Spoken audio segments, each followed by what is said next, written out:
Les gars, en me levant, j'ai vu ça.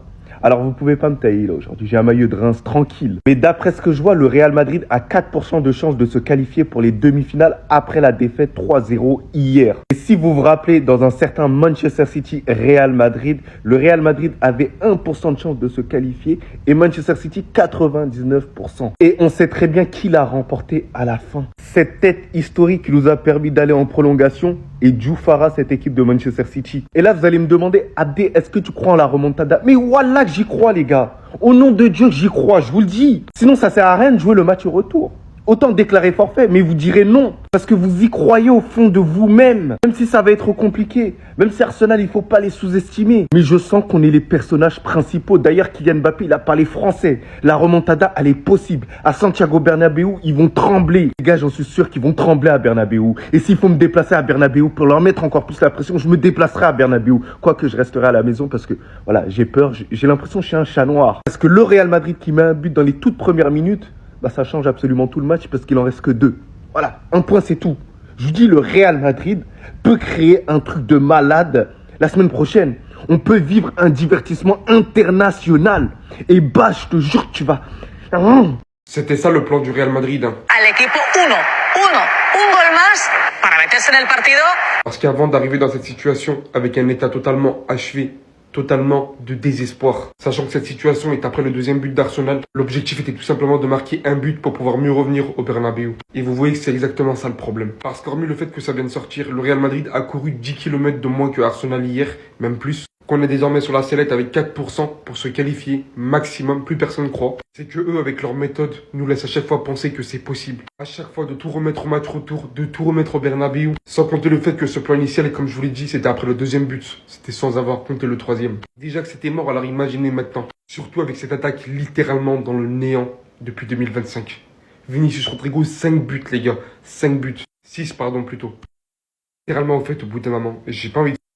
J'ai juste envie qu'au final, Arteta, vous voyez, il offre ce petit cadeau à son ami d'enfance, à Xabi Alonso. Que Xabi Alonso vienne prendre la relève. Il n'est pas possible qu'avec un tel effectif, un tel potentiel, maintenant, nous nous contentons de ce que nous voyons sur le terrain. Et à chaque fois d'essayer de tout remettre au match retour, à une histoire de motivation. On n'en peut plus, on veut plus ça. Les gars, tellement que c'est hard, je demandais la pitié. Pitié que cette source soit réelle. Pitié, les gars, s'il vous plaît.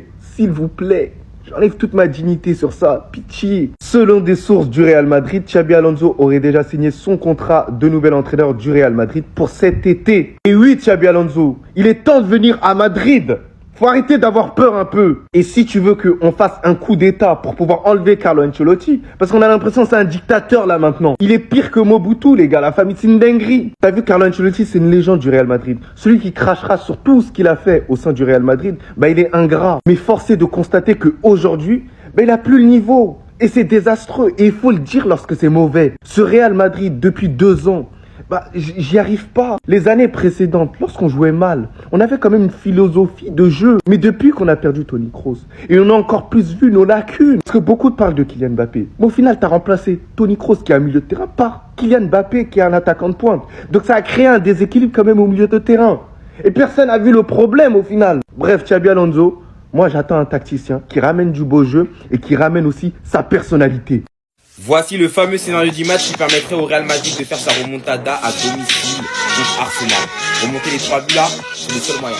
Voilà, il faut que ça se passe tout ça sur le terrain. Il faut que le diable sorte en dessous de Santiago Bernabéu, là où il loge, pour venir marquer des buts. Il faut que l'arbitre même marque des buts contre Arsenal.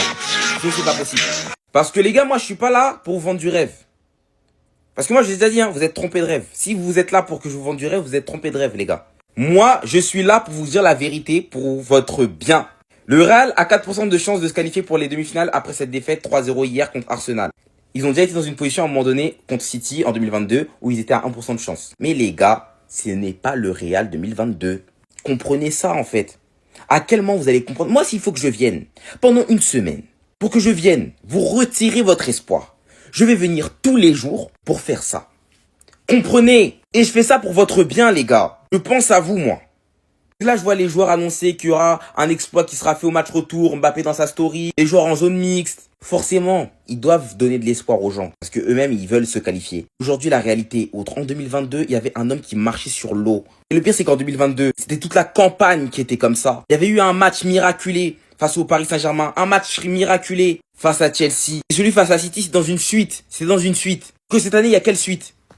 Il y a quelle suite logique? En plus, là, le Real 2022, c'est un Real qui a gagné la Liga. Là, il y a quelle suite cette année? Qui marche sur l'eau? Qui va amorcer cette fameuse remontada? On est sur la pire version du Real, mais il y a beaucoup de gens qui n'arrivent pas à le comprendre. Pour battre cette équipe du Real, c'est pas compliqué aujourd'hui. C'est une bonne équipe, t'affrontes ce Real Madrid là, tu renonces pas à tes principes, tu gagnes le match, c'est simple.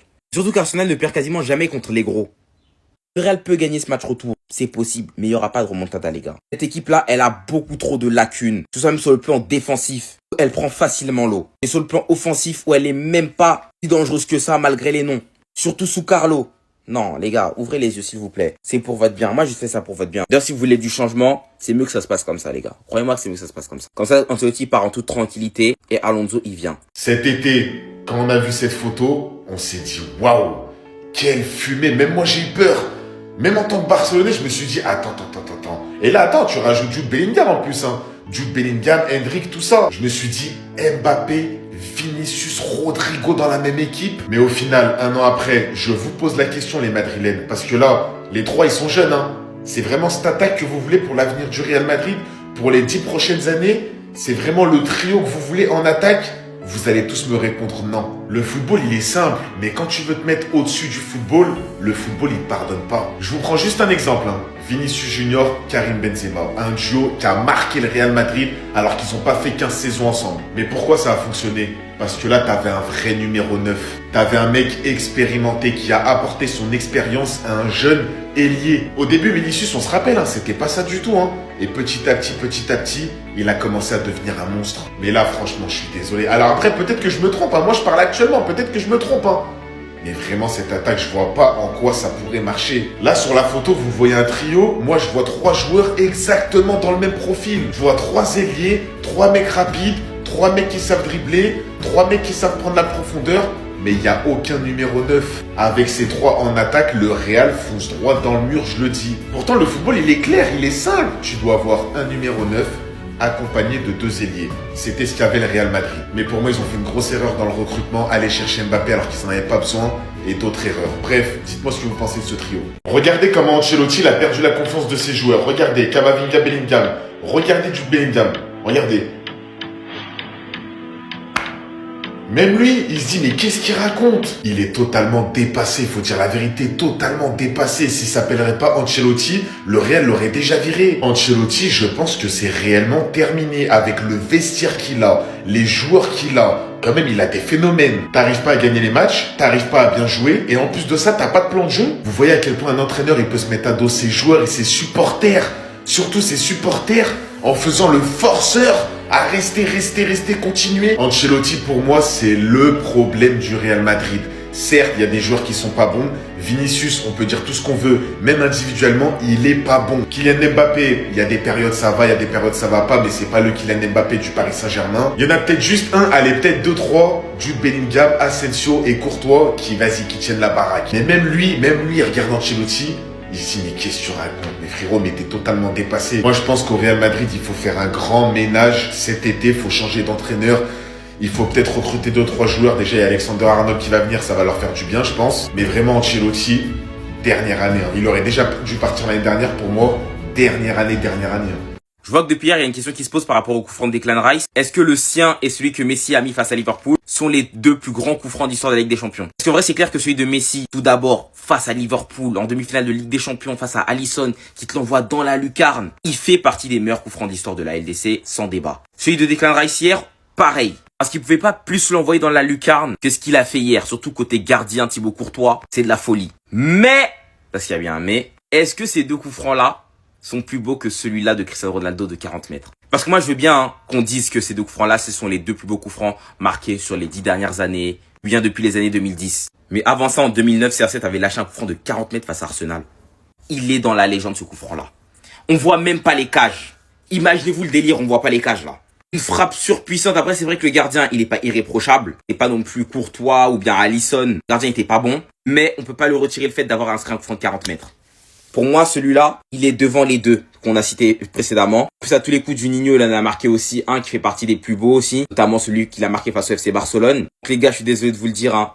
Ces deux coups francs-là ne sont pas les plus beaux de l'histoire. Voilà. Ils font partie de l'histoire de la LGC, mais ce sont pas les plus beaux. Écoutez, hein, le commentateur dit quoi? Trop lent pour Ronaldo pour penser à ça. Il a serré, il a marqué. Voilà, Vinicius, gros, il a... Putain, il me casse les couilles, frère. Voilà, et j'ai cru en lui. Je te jure, j'ai cru en lui. Mais au final,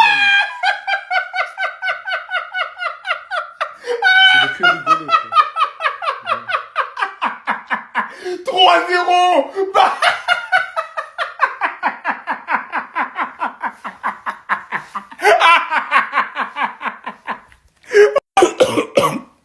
Qu'est-ce que t'as à dire pour ta défense? Qu'est-ce que t'as à dire pour ta défense? Voilà, Parle pas, t'as rien à dire.